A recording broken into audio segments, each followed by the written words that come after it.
மாவட்டம் மசினகுடி அருகே ஆட்கொல்லி புலியை சுட்டுப்பிடிக்க 9வது நாளாக வனத்துறையினர் தேடி வருகிறார்கள். கூடுதல் விவரங்களை பெறலாம். நமது செய்தியாளர் ஜார்ஜ் வில்லியம் இணைகிறார். ஜார்ஜ், குறைந்தது 8 முறை முயற்சி செய்தார்கள், பிடிக்க முடியவில்லை. இன்றைக்கு 9வது நாளாக தொடர் தேடுதல் வேட்டையில் ஈடுபட்டிருக்காங்க. இன்னைய நிலவரம் என்ன?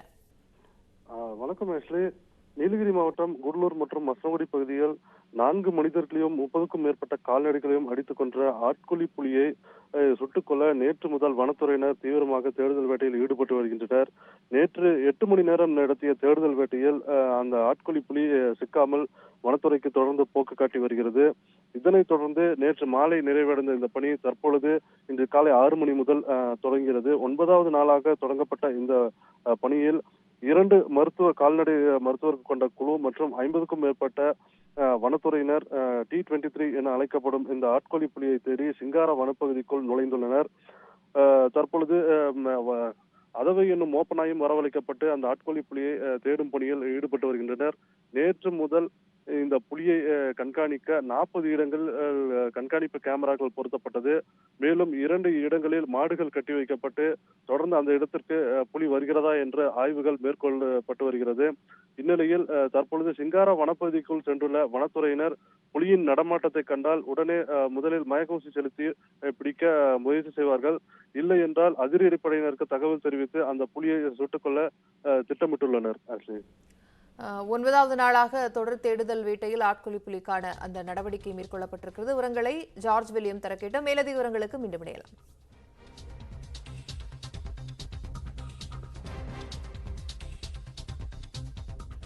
தமிழகத்தில் விவசாயிகளிடம் வழக்கமான நடைமுறையில் நெல் கொள்முதல் செய்யப்படும் என நுகர்பொருள் வாணிபக் கழகம் அறிவித்துள்ளது. தமிழகத்தில் நெல் கொள்முதல் நிலையங்களில் விவசாயிகளிடம் இருந்து அதிகாரிகள் லஞ்சம் பெறுவது உள்ளிட்ட பல்வேறு முறைகேடுகள் நடப்பதாக அரசுக்கு தொடர்ந்து புகார்கள் வந்தன. அதைத் தொடர்ந்து நெல் கொள்முதல் நிலையங்களில் மோசடியை தவிர்க்க திட்டமிட்ட அரசு நெல் கொள்முதல் நிலையங்களில் வழக்கமான நடைமுறைக்கு பதிலாக ஆன்லைன் மூலம் பதிவு செய்து அதற்கேற்ப நெல் கொள்முதல் நடைபெறும் என அறிவித்தது. இதனை கேட்ட விவசாயிகள் தங்களில் பலரிடம் ஆண்ட்ராய்டு வசதி கொண்ட செல்போன் இல்லை என்றும் அதை வைத்திருந்தாலும் கூட தங்களுக்கு அதை பயன்படுத்தி ஆன்லைனில் பதிவு செய்ய முடியாது என்றும் நியூஸ் 18 தொலைக்காட்சிக்கு அளித்த பேட்டியில் தெரிவித்தனர். இந்நிலையில் இது தொடர்பாக செய்தி வெளியிட்டுள்ள தமிழ்நாடு நுகர்பொருள் வாணிபக் கழக இயக்குநர் அக்டோபர் 1 முதல் ஆன்லைனில் பதிவு செய்து நெல் விற்பனை செய்ய வேண்டும் என்பதற்கு பதிலாக ஏற்கனவே இருந்த நடைமுறைப்படி வழக்கமான முறையில் நெல் கொள்முதல் செய்யப்படும் என தெரிவித்துள்ளார். இணைய வழியில் பதிவு செய்து நெல் விற்பனை செய்ய விரும்பும் உழவர் பெருமக்களுக்கு உதவிட அலுவலர்களுக்கு அறிவுறுத்தப்பட்டுள்ளதாகவும் தெரிவிக்கப்பட்டுள்ளது. தொடர்வது விரைவுச் செய்திகள். சென்னை வேப்பேரியில் தனியார் பேருந்தின் மேற்கூரையில் கட்டியிருந்த கயிறு கீழே தொங்கியபடி சென்றபோது ஏற்பட்ட விபத்தில் 3 காயமடைந்தனர். ஈவேரா சாலையில் சென்ற தனியார் பேருந்தில் லக்கேஜ் மீது கட்டப்பட்டிருந்த கயிறு திடீரென அவிழ்ந்து சாலையில் தொங்கியது. அந்த கயிறு வழியே சென்ற இருசக்கர வாகனத்தை இடித்து கீழே தள்ளியதுடன் அருகில் இருந்த போக்குவரத்து நிழற்குடையை தூக்கி வீசியது. இந்த சம்பவத்தில் போக்குவரத்து காவலர் ஆதிசேஷன் மற்றும் இருசக்கர வாகனத்தில் வந்த 2 உள்ளிட்ட 3 காயமடைந்தனர். இந்த விசாரணையில் லக்கி டிரான்ஸ்போர்ட்டுக்கு சொந்தமான வாகனத்தை இயக்கிய ஓட்டுநர் பரமேஸ்வரன் மீது அண்ணா சதுக்கம் போக்குவரத்து போலீசார் விசாரணை நடத்தி வருகின்றனர்.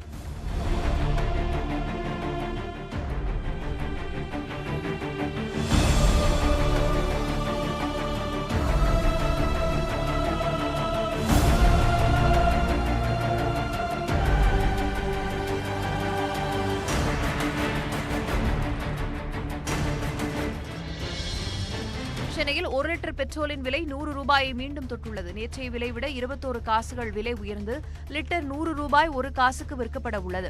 டீசல் லிட்டருக்கு 29 காசுகள் விலை உயர்ந்து 95 ரூபாய் 31 காசுகளுக்கு விற்கப்படுகிறது. பெட்ரோல் விலை 100 ரூபாய் அண்மையில் கடந்த நிலையில் அதன் மீதான மாநில வரியை முதலமைச்சர் ஸ்டாலின் லிட்டருக்கு 3 ரூபாய் குறைத்தார். இதனால் 100 ரூபாய்க்கு கீழிருந்து வந்த 1 லிட்டர் பெட்ரோல் விலை சென்னையில் மீண்டும் 100 ரூபாயை கடந்துள்ளது. கேரளாவில் நவம்பர் 1ஆம் தேதி முதல் பள்ளிகள் திறக்கப்பட உள்ளன. கேரளாவில் கொரோனா தொற்று பரவல் நிலவரம் தொடர்பான உயர்மட்ட குழு கூட்டம் முதலமைச்சர் பினராயி விஜயன் தலைமையில் நடைபெற்றது. இந்த கூட்டத்தில் 1 முதல் 7ஆம் வகுப்பு, 10ஆம் வகுப்பு மற்றும் 12ஆம் வகுப்பு மாணவர்களுக்கு நவம்பர் 1ஆம் தேதியிலிருந்து நேரடி வகுப்புகளை நடத்த அனுமதி வழங்கப்பட்டது. இதேபோன்று அக்டோபர் 18ஆம் தேதி முதல் கல்லூரிகளை திறந்து நேரடி வகுப்புகளை நடத்த அனுமதி வழங்கப்பட்டது. பள்ளி, கல்லூரி ஆசிரியர்கள், ஊழியர்கள் அனைவரும் கட்டாயம் 2 டோஸ் தடுப்பூசி செலுத்தியிருக்க வேண்டும் என்றும் அறிவுறுத்தப்பட்டுள்ளது. அறிவிக்கப்பட்டுள்ளது. மேலும் அக்டோபர் 25ஆம் தேதி முதல் திரையரங்குகள் 50% இருக்கைகளுடன் செயல்படலாம் என்றும் 2 டோஸ் செலுத்திக் கொண்டவர்களை மட்டும் திரையரங்கிற்குள் அனுமதிக்க வேண்டும் என்றும் கேரள அரசு தெரிவித்திருக்கிறது.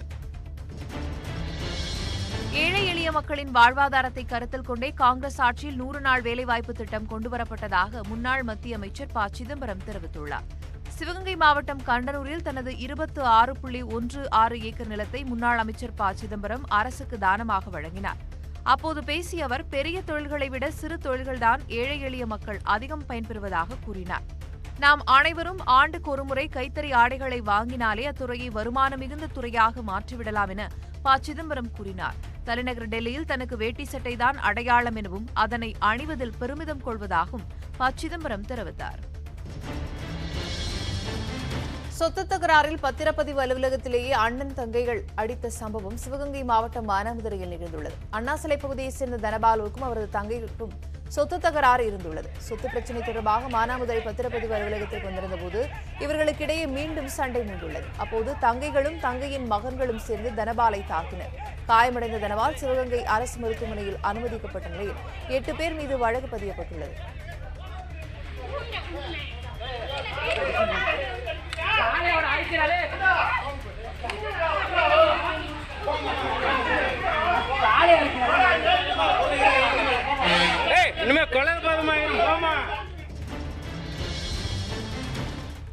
உத்தரகாண்டில் பனிச்சரிவில் சிக்கி 4 கடற்படை வீரர்கள் உயிரிழந்தனர். பாகேஷ்வர் மாவட்டத்தில் உள்ள திரிசூல சிகரத்தில் இந்திய கடற்படையை சேர்ந்த 20 பேர் கொண்ட குழு மலையேற்றத்தில் ஈடுபட்டது. அப்போது திடீரென பனிச்சரிவு ஏற்பட்டதில் 5 கடற்படை வீரர்கள் மற்றும் மலைப்பிரதேசத்தை சேர்ந்த வழிகாட்டி ஒருவர் காணாமல் போயினர். இதையடுத்து காணாமல் போனவர்களை தேடும் பணி முடுக்கிவிடப்பட்டது. இந்த நிலையில் பனிச்சரிவில் சிக்கிய கடற்படை வீரர்களில் 4 பேர் உயிரிழந்த நிலையில் சடலமாக மீட்கப்பட்டனர். நாக சைத்தன்யா குடும்பம் தனக்கு கொடுக்க முன்வந்த 200 கோடி ரூபாய் ஜீவனாம்சத்தை பெற சமந்தா மறுப்பு தெரிவித்து விட்டதாக தகவல் வெளியாகியுள்ளது. தெலுங்கு நடிகர் நாக சைத்தன்யாவும் நடிகை சமந்தாவும் கடந்த 2017ஆம் ஆண்டு திருமணம் செய்து கொண்டனர். இவர்களது மனவாழ்வில் கசப்பு ஏற்பட்டதை அடுத்து விவாகரத்து செய்வதாக இருவரும் அதிகாரப்பூர்வமாக அறிவித்தனர். இந்நிலையில் நாக சைத்தன்யா குடும்பம் தனக்கு கொடுக்க முன்வந்த 200 கோடி ரூபாய் ஜீவனாம்சத்தை பெற சமந்தா மறுப்பு தெரிவித்து விட்டதாக கூறப்படுகிறது. அன்பு மற்றும் தோழமைக்காகவே திருமணம் செய்து கொண்ட நிலையில் தற்போது அதுவே முறிந்துவிட்டதால் தனக்கு ஒரு பைசா கூட வேண்டாம் என்று சமந்தா கூறிவிட்டதாக தகவல் வெளியாகியுள்ளது. தாழ்வாக பறந்து வந்து படம் பிடித்த ட்ரோனை முதலை ஒன்று கவ்வி பிடித்து சேதப்படுத்திய சம்பவம் ஆஸ்திரேலியாவில் நிகழ்ந்துள்ளது. டார்வின் நகரில் உள்ள முதலை பூங்காவில் டான் ஹிஸ்ட் என்பவர் முதலைகளை படம் பிடிக்கக்கூடிய பணியில் ஈடுபட்டிருந்தார். அப்போது முதலை ஒன்றை நெருங்கிச் சென்று படம் பிடிக்கும் வகையில் ட்ரோனை இயக்கினார். ட்ரோனை வைத்தக்கன் வாங்காமல் பார்த்த முதலை எதிர்பாராத விதமாக நீரில் இருந்து எழும்பி அதனை கவ்வி பிடித்து நீருக்குள் இழுத்து சென்றது. அடுத்த நொடி ட்ரோனுடைய தொடர்பு துண்டிக்கப்பட்டது. இந்நிலையில் 2 வாரங்களுக்கு பிறகு பூங்கா ஊழியர்கள் முதலையால் கடிபட்ட ட்ரோனை மீட்டனர். அதிலிருந்து மெமரி கார்டு மூலமாக முதலை ட்ரோனை கவ்விய கடைசி நிமிட காட்சிகள் கிடைத்துள்ளன.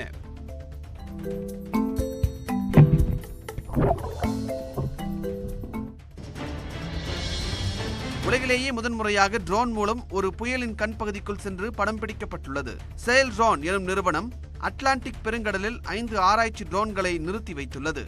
அவற்றில் ஒன்று சாம் புயலின் கண் பகுதிக்குள் சென்று படம் பிடித்துள்ளது.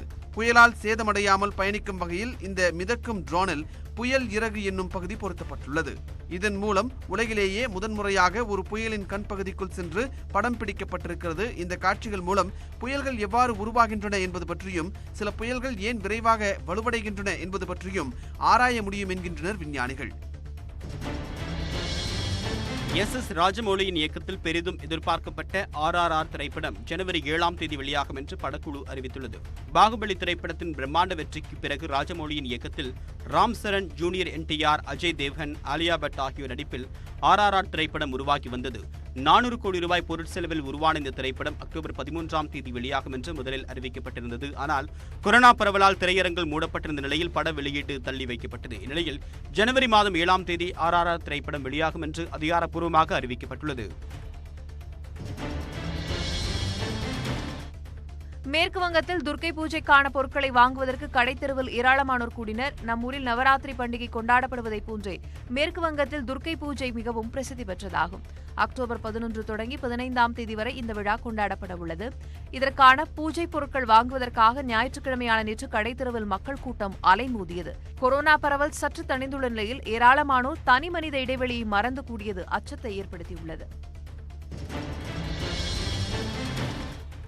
தகவல் தொழில்நுட்பம் மற்றும் டிடிஎச் பயன்பாட்டு தேவையை பூர்த்தி செய்ய GSAT-24 செயற்கைக்கோளை விண்ணில் ஏவ நியூ ஸ்பேஸ் இந்தியா லிமிடெட் திட்டமிட்டுள்ளது.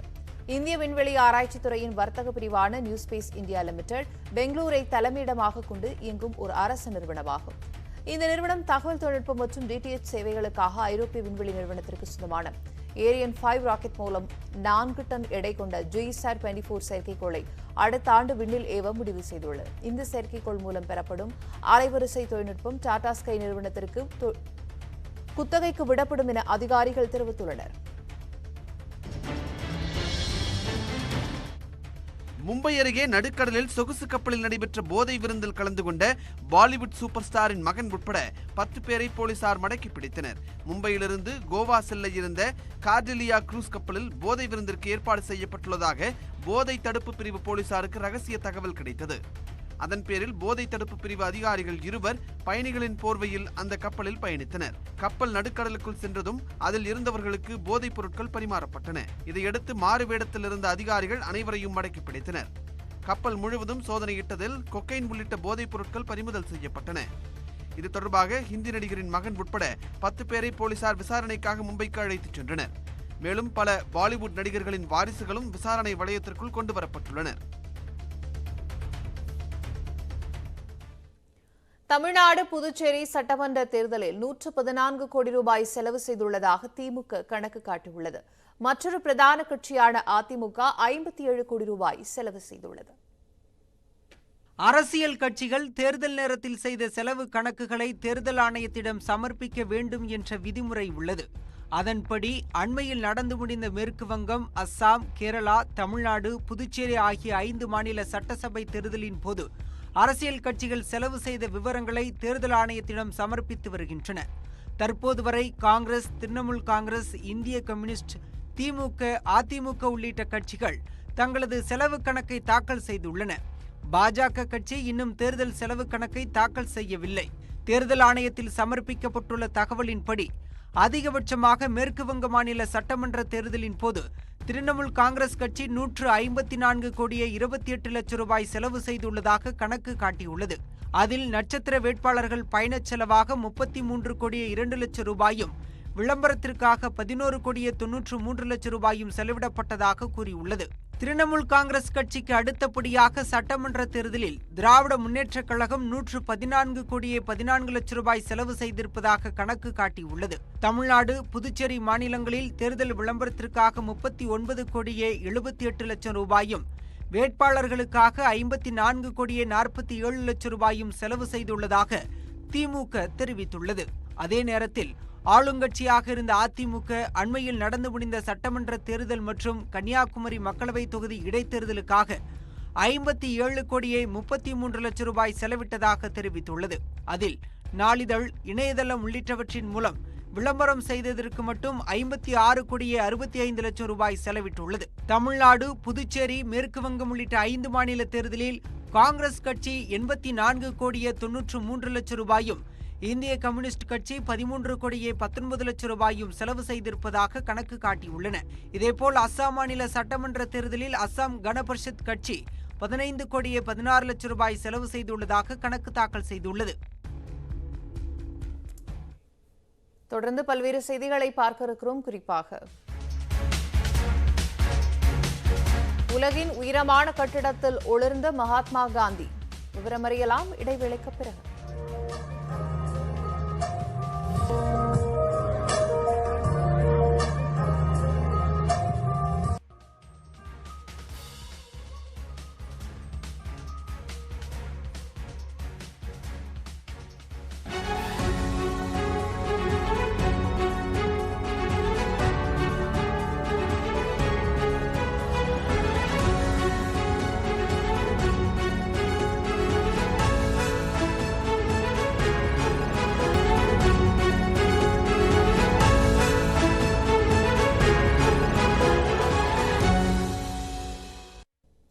தமிழகம் முழுவதும் மெகா தடுப்பூசி முகாம் நடைபெற்று வரக்கூடிய நிலையில் சென்னை சென்ட்ரல் ரயில் நிலையத்தில் நடைபெறும் முகாம் தொடர்பான விவரங்களை தருவதற்காக செய்தியாளர் நந்தா இணைப்பில் இருக்கிறார். நந்தா, தொடரலாம். என்னென்ன ஏற்பாடுகள் செய்யப்பட்டிருக்கு?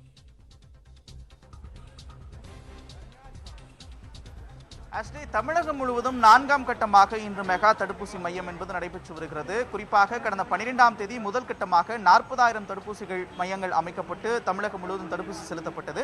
அன்றைய தினம் தமிழகம் முழுவதும் 28 லட்சம் தடுப்பூசி செலுத்தப்பட்டு தமிழகம் சாதனை படைத்திருந்தது. குறிப்பாக சென்னையில் 18 லட்சம் தடுப்பூசிகள் ஒரே நாளில் செலுத்தப்பட்டிருந்தது. அதனைத் தொடர்ந்து கடந்த 19ஆம் தேதி நடைபெற்ற 2ஆம் கட்ட தடுப்பூசி முகாமில் 16,43,000 தடுப்பூசிகள் செலுத்தப்பட்டது. கடைசியாக கடந்த வாரம், அதாவது 25ஆம் தேதி நடத்தப்பட்ட தடுப்பூசி முகாமில் 24 லட்சம் தடுப்பூசிகள் செலுத்தப்பட்டிருந்தது. இந்த நிலையில் இன்று தமிழகம் முழுவதும் 20,000 மையங்கள் மூலமாக தடுப்பூசி செலுத்தக்கூடிய பணிகள் மிக தீவிரமாக நடைபெற்று வருகிறது. காலை 7 மணி முதல் மாலை 7 மணி வரை என இந்த கால நிர்ணயம் என்பது நிர்ணயிக்கப்பட்டிருக்கிறது. குறிப்பாக சென்னையை பொறுத்தவரை சென்னையில் இருக்கக்கூடிய 200 வார்டுகளில் மொத்தம் 1600 தடுப்பூசி மையங்கள் அமைக்கப்பட்டு தடுப்பூசி செலுத்தக்கூடிய பணிகள் என்பது மிக தீவிரமாக நடைபெற்று வருகிறது.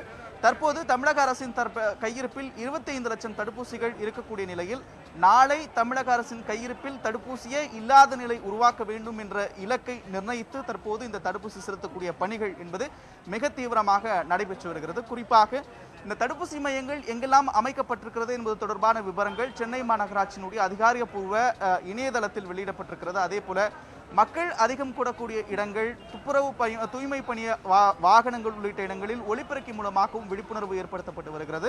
குறிப்பாக இந்த மையங்கள், அதாவது பேருந்து நிலையங்கள், ரயில் நிலையங்கள், சந்தை உள்ளிட்ட மக்கள் அதிகம் கூடக்கூடிய இடங்களில் அமைக்கப்பட்டிருக்கிறது. தற்போது நாம் இருக்கக்கூடிய இடம் சென்னை சென்ட்ரல் ரயில் நிலையத்தில் தடுப்பூசி செலுத்தக்கூடிய பணிகள் நடைபெற்று வருகிறது.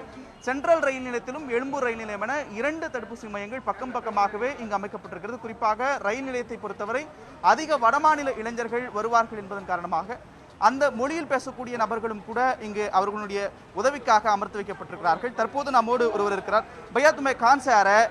अरेंजमेंट्स कैसा करे? हाँ, अरेंजमेंट अच्छा है, अरेंजमेंट अच्छा हुआ है। फर्स्ट डोज डाले क्या तुम? हाँ, फर्स्ट डोज डालने। अरेंजमेंट अच्छा करे? हाँ, अच्छा किया। இவர் குறிப்பிட்டதை போல ஏற்பாடுகள் என்பது இங்கு சிறப்பாக செய்யப்பட்டிருக்கிறது. முதல் தடுப்பூசி செலுத்திக் கொண்டு தற்போது அவர் ஓய்வுக்காக காத்திருக்கிறார். வரக்கூடிய ஒவ்வொருவருக்கும் ரத்த அழுத்தம் உள்ளிட்ட உடல் பரிசோதனை முதற்கட்டமாக செய்யப்பட்டு அதன் பிறகு தடுப்பூசி செலுத்தப்படுகிறது. தடுப்பூசி செலுத்தப்பட்ட பிறகு 5 நிமிடம் இங்கு அமர வைக்கப்பட்டு உடல் நிலையில் ஏதாவது மாற்றம் ஏற்படுவதா என்பது தொடர்பான கண்காணிக்கிறதுக்காகவும் இங்கு செவிலியர்கள் பணியமர்த்தப்பட்டிருக்கிறார்கள். ஆஷ்லி, தமிழகம் முழுவதும் மெகா தடுப்பூசி முகாம் நடைபெற்று வரக்கூடிய நிலையில் சென்னை சென்ட்ரல் ரயில் நிலையத்தில் செய்யப்பட்டிருக்கக்கூடிய சிறப்பான ஏற்பாடுகள் குறித்து செய்தியாளர் நந்தா தர கேட்டோம். மேலதிக விவரங்களுக்கு மீண்டும் இணையலாம். தற்போது விவரங்களுக்கு நன்றி.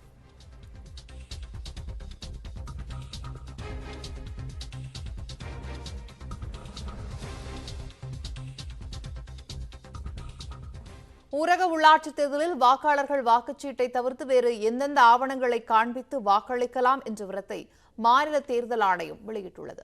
தமிழகத்தில் விடுபட்ட 9 மாவட்டங்களுக்கு அக்டோபர் 6 மற்றும் 9 ஆகிய தேதிகளில் ஊரக உள்ளாட்சித் தேர்தல் நடைபெறுகிறது.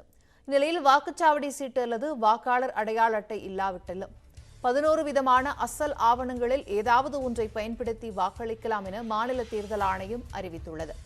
அதன்படி ஆதார் அட்டை, மகாத்மா காந்தி 100 நாள் வேலை திட்டத்திற்கு வழங்கப்பட்ட பணியட்டை, புகைப்படத்துடன் கூடிய வங்கி கணக்கு புத்தகம் அல்லது அஞ்சலக கணக்கு புத்தகங்கள் ஆகியவற்றில் ஒன்றை ஆவணமாக காட்டலாம். மருந்து காப்பீடு, ஸ்மார்ட் கார்டு, ஓட்டுநர் உரிமம், பான் கார்டு, பாஸ்போர்ட் ஆகியவற்றுடன் ஓய்வூதிய ஆவணங்களில் ஒன்றை காண்பித்தும் வாக்களிக்கலாம். வரையறுக்கப்பட்ட பொது நிறுவனங்களால் தொழிலாளர்களுக்கு வழங்கப்பட்ட பணி அடையாள அட்டை, எம்பி எம்எல்ஏக்களுக்கு வழங்கப்பட்டுள்ள அலுவலக அடையாள அட்டையை காண்பித்தும் வாக்களிக்கலாம் என கூறப்பட்டுள்ளது. தமிழகத்தில் அதிமுகவின் வெற்றி வாய்ப்பை தடுக்கும் சக்தி எந்த கட்சிக்கும் இல்லை என்று அதன் ஒருங்கிணைப்பாளர் ஓ பன்னீர்செல்வம் தெரிவித்துள்ளார். 9 மாவட்ட ஊரக உள்ளாட்சி தேர்தல் மற்றும் தமிழகத்தில் பல்வேறு பகுதிகளிலும் காலியாக உள்ள உள்ளாட்சி பதவிகளுக்கான இடைத்தேர்தல் பிரச்சாரம் விறுவிறுப்பாக நடைபெற்று வருகிறது. ராணிப்பேட்டை மாவட்டம் வாலாஜாப்பேட்டை அடுத்த வன்னிவேட்டில் அதிமுக மற்றும் கூட்டணி கட்சி வேட்பாளர்களை அதிமுக ஒருங்கிணைப்பாளர் ஓ பன்னீர்செல்வம் அறிமுகப்படுத்தி பேசினார். அப்போது சட்டப்பேரவை தேர்தலில் 1% வாக்கு வித்தியாசத்தில் மட்டுமே வெற்றி வாய்ப்பை அதிமுக இழந்ததாக தெரிவித்தார். ஊரக உள்ளாட்சி தேர்தல் தொண்டர்களுக்கான தேர்தல் என்று கூறிய அவர் அனைவரையும் வெற்றி பெற வைக்க வேண்டிய கடமை தங்களுக்கு இருப்பதாகவும் கூறியுள்ளார். மேலும் அதிமுகவின் வெற்றி வாய்ப்பை தடுக்கக்கூடிய சக்தி தமிழகத்தில் எந்த கட்சிக்கும் இல்லை என்றும் ஓ பன்னீர்செல்வம் கூறியுள்ளார். திமுக தேர்தல் அறிக்கை வெளியிட்டது 505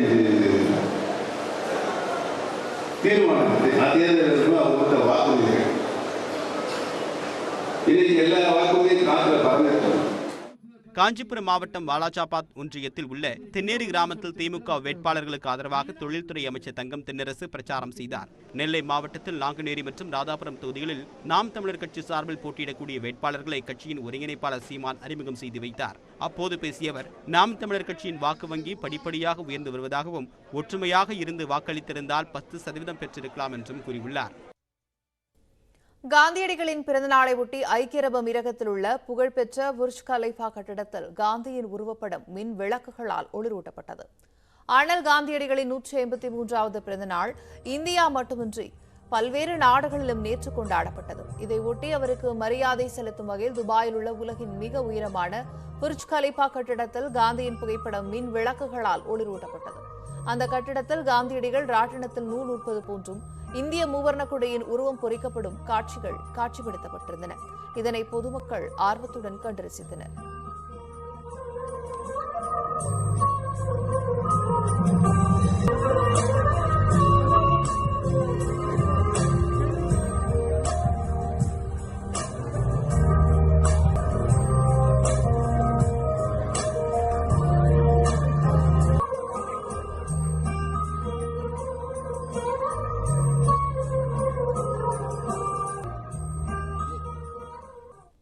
வளிமண்டல மேலடுக்கு சுழற்சி காரணமாக தமிழகத்தின் பல்வேறு பகுதிகளிலும் பலத்த மழை பெய்துள்ளது. இந்நிலையில் 6 மாவட்டங்களில் இடிமின்னலுடன் கூடிய கனமழை பெய்யும் என்று வானிலை ஆய்வு மையம் எச்சரித்துள்ளது.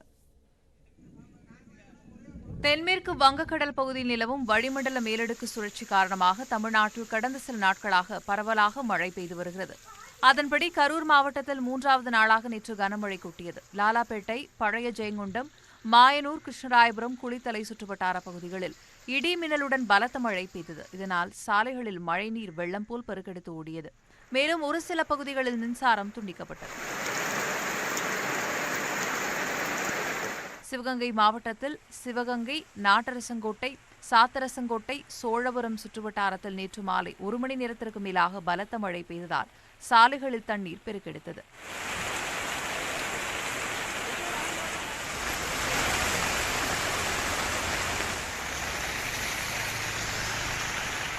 மயிலாடுதுறை மாவட்டத்தில் இரவு 9 மணி முதல் 3 மணி நேரத்திற்கு மேலாக பலத்த மழை பெய்தது. சம்பா சாகுபடிக்காக நிலத்தை தயார்படுத்தி வரும் விவசாயிகளுக்கு இந்த மழை உகந்ததாக உள்ளதால் மகிழ்ச்சியடைந்துள்ளனர். அதேவேளையில் குறுவை அறுவடை முடிந்து நேரடி கொள்முதல் நிலையங்களில் நெல் மூட்டைகளை விற்பனைக்காக அடுக்கி வைத்துள்ள விவசாயிகள் கவலையடைந்துள்ளனர். திண்டுக்கல் மாவட்டம் பழனியில் நேற்றிரவு இடியுடன் கூடிய கனமழை பெய்தது. இதனால் பழனி நகரின் மையத்தில் உள்ள வையாபுரி குளத்திற்கு நீர்வரத்து ஏற்பட்டது.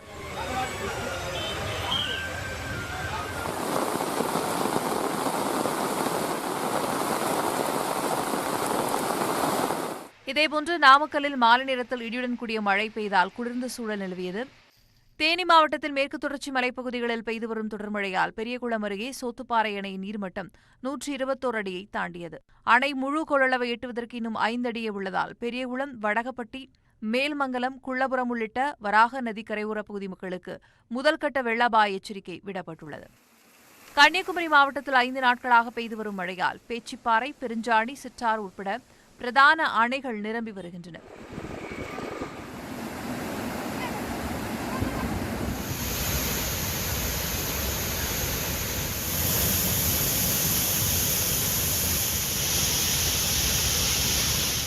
பெரம்பலூர் மாவட்டம் குரும்பலூரில் சேகர் என்பவருக்கு சொந்தமான 14 ஆடுகள் மின்னல் தாக்கி உயிரிழந்தன.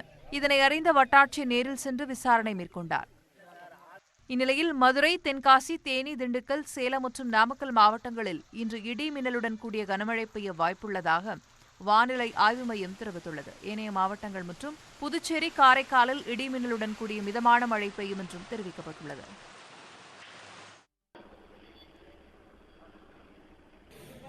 ஈரோடு மாநகராட்சியில் பெய்த மழை காரணமாக வீட்டின் சுவர் இடிந்து விழுந்த விபத்தில் மூதாட்டி பரிதாபமாக உயிரிழந்தார். மரப்பாலம் நேதாஜி வீதியில் உள்ள பழமையான வீட்டின் மண் சுவர் இடிந்ததில் 75 வயதான ராஜம்மாள் உயிரிழந்தார். இந்த விபத்தில் அவரின் மகன் ராமசாமி உயிர் தப்பினார். சிம்பு நடித்துள்ள மாநாடு திரைப்படத்தின் முன்னோட்டம் வெளியாகியுள்ளது. இதில் உள்ள சுவாரஸ்யங்கள் குறித்து விளக்குகிறார் சினிமா பிரிவு செய்தியாளர் முபஷீர். இதெல்லாம் முன்னாடியே நடந்த மாதிரி தெரியல. அது எப்படியா ஒரே நாள்ல மறுபடியும் ஒத்த மாட்டிக்க முடியும்? அப்போ உனக்கு நடந்ததே நடந்துட்டு இருக்கு. புரியல. சிம்புவுக்கு, வெங்கட் பிரபுவுக்கு, யுவன் சங்கர் ராஜாவுக்கு 3 பேருக்குமே பெரிய கம்பேக்காக இருக்கும் அப்படின்னும் இவங்களுடைய கூட்டணியில் பிளாஸ்டாக இருக்கும் அப்படின்னு எதிர்பார்க்கப்படக்கூடிய படம் மாநாடு. Your time starts again.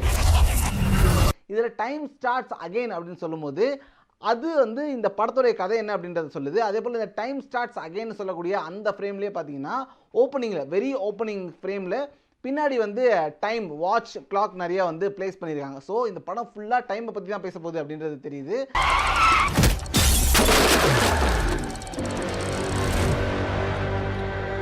ஒரு கொலை, அந்த கொலை தான் வந்து ரொம்ப பிரதானமான பங்கு வகிக்க போகுது. எஸ்.ஏ. சந்திரசேகர் அவர்கள் இந்த படத்தில் வந்து சிஎம்மாக நடிச்சிருக்காரு. அந்த கொலையை வந்து சிம்பு அவர்களே அவர் கையாள பண்ணுறாரு. அதை திரும்ப லூப்பில் பண்ணுறாரு அப்படின்றதையும் வந்து டயலாக்ல சொல்லியிருக்காங்க. சார், சிஎம் இன்னைக்கு நைட் மாநாட்டில் கொல்ல போகிறாங்க. எஸ்.ஜே. சூர்யா போலீஸ் கதாபாத்திரத்தில் நடிச்சிருக்காரு. அவர் தான் இதை இன்வெஸ்டிகேட் பண்ணுறாரு அப்படின்றத சொல்கிறாங்க. இந்த மாநாட்டில் தான் வந்து அந்த கொலை நடக்குது. உங்களுக்காகவே உழைத்து சாவனை. கொலை பண்ணும்போது சிம்பு ரொம்ப பதட்டமாக இருக்கார். ஏன் அந்த பதட்டம் அப்படின்றதையும் வந்து பின்னாடியே சொல்கிறாங்க. ஏன்னா இந்த கொலை நடக்க போகுது அப்படின்றது ஏற்கனவே சிம்புவுக்கு தெரிஞ்சிருது. அந்த கொலையை எப்படியாவது அவர் தடுத்து நிறுத்தணும்னு நினைக்கிறாரு. ஆனால் அவரே அதை பண்ணுறாரு. ஏன் அதை பண்ணுறாரு, திரும்ப பண்ணுறாரு அப்படின்றது தான் இந்த படம் சொல்லுது. வந்தா சுட்டா போனா ரிப்பீட், வந்தா சுட்டா போனா ரிப்பீட், வந்தா சுட்டா போனா ரிப்பீட், வந்தா சுட்டா போனா ரிப்பீட். இன்னைக்கு வருவா ஃப்ளைட்டில் உட்காந்துருக்காரு. அந்த ஃப்ளைட்டில் அவர் உட்காந்துருக்கும் போது அந்த ஃப்ளைட்லேருந்து அவர் வந்தார்னா தான் அந்த கொலை நடக்கும். வராமல் அதுலேருந்து எஸ்கேப் ஆகி போகணுன்றதுக்காக அங்கே நிற்கிறாரு. ஆனால் அந்த டீசரோட எண்டில் பார்த்தீங்க அப்படின்னா ஒரு ஃப்ளைட்லேருந்து திரும்ப ஓடி வர மாதிரி காட்டிடுறாங்க. ஸோ அப்போ அதுலேருந்து வந்து தான் அவர் பண்ணியிருக்காரு அப்படின்றது ரிவீல் ஆகுது.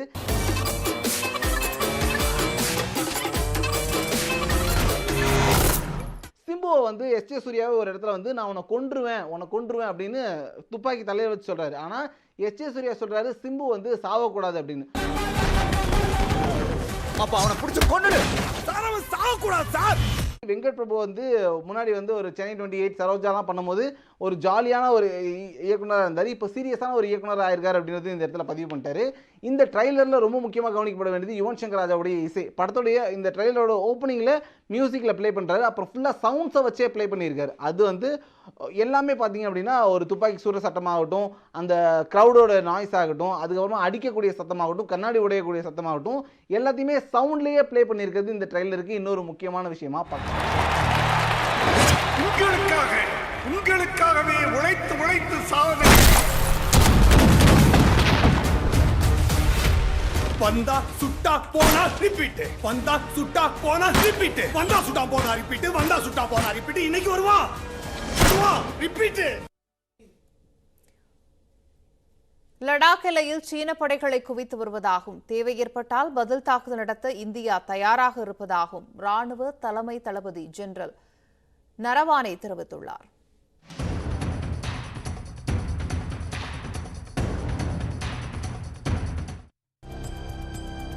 இந்திய சீன எல்லைப் பகுதியில் ராணுவ வீரர்களின் தயார் நிலை குறித்து ஆராய ராணுவ தளபதி ஜெனரல் நரவானே கிழக்கு லடாக் மற்றும் சியாச்சின் பகுதியில் முகாமிட்டுள்ளார். அங்கு பாதுகாப்பு பணியில் உள்ள ராணுவ வீரர்களுக்கு முக்கிய ஆலோசனைகளை வழங்கினார்.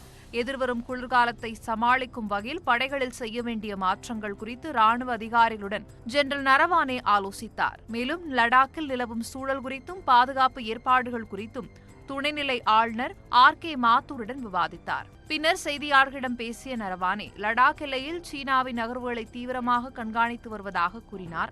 சீனாவுக்கு பதிலடி கொடுக்க இந்தியா எப்போதும் தயார் நிலையில் இருப்பதாகவும் தெரிவித்தார்.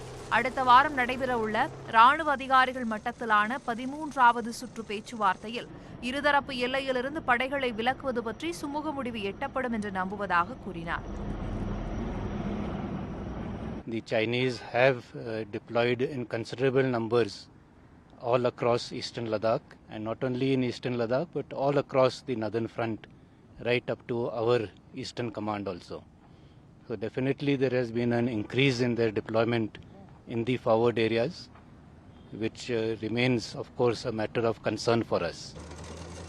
இந்த சூழலில் சுய உந்துதலை கொண்டே ஹாவிட்சர் ரெஜிமெண்டின் K9 வஜ்ரா பீரங்கிகளை உண்மையான கட்டுப்பாட்டு கோட்டு அருகே இந்திய ராணுவம் களமிறக்கியுள்ளது. இந்த வகை பீரங்கிகள் அதிக உயரமுள்ள பகுதிகளிலும் 50 கிலோமீட்டர் தூரத்தில் உள்ள இலக்குகளை தாக்கி அழிக்கும் திறன் பெற்றவையாகும். இந்த பீரங்கிகள் குறித்து பேசிய நரவானே, சோதனையின் போது மிக சிறப்பாக செயல்பட்ட வஜ்ரா பீரங்கிகள் போர்க்களத்தில் இறக்கப்பட்டுள்ளதாகும். இந்த வகை ஆயுதங்கள் இந்திய ராணுவத்திற்கு பெரிதும் உதவும் என்றும் கூறினார். K9 வஜ்ரா வகை பீரங்கிகள் பங்கேற்ற அணிவகுப்பும் நடைபெற்றது.